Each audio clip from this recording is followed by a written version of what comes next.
Mandera, Marsabit, Isiolo, Tana River, Turkana. Chakula hiyo yote Soprano amechukua, anazunguka nayo hapa akiongea mambo ati sijui fire si fire, sijui bwete, sijui noma, mambo ya ujinga.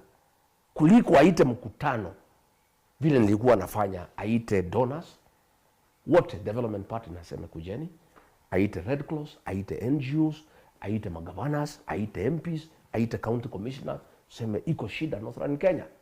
How do we mobilize resources ya kupeleka huko tusaidie watu wetu wasikufe? Ndugu yangu, ukifika pahali gamia inakufa, kwa maumbile ya Mwenyezi Mungu, gamia iliumbwa kwa njia ya kwamba inaweza vumilia kiangazi more than human beings and no other animals. Kama tumefika kiwango gamia inakufa na binadamu na ng'ombe na mbuzi, huyu Kindiki hajaita mkutano ya dharura ya kudiscuss. Kazi yake ni kusunguka na maharagwe na mchele na pesa huko mlimani, akisema bwetse, sijui mimi ni fire, sijui mimi ni noma. Nonsense. People are dying in Garissa, in Wajir. Unaanza kusema tu wewe ni fire. What kind of fire can you be when people are dying? Na hiyo ni kazi yako.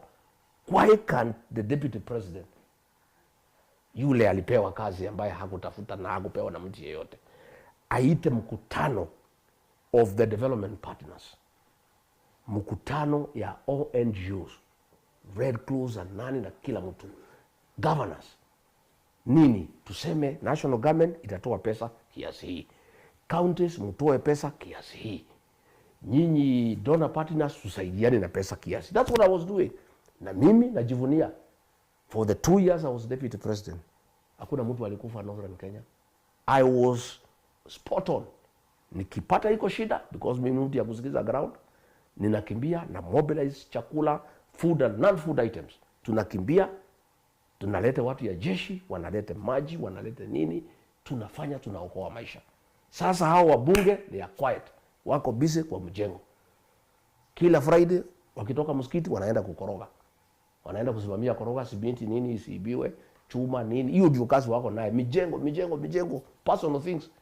They have forgotten the people who elected them into office. They don't care. How is it that 3 months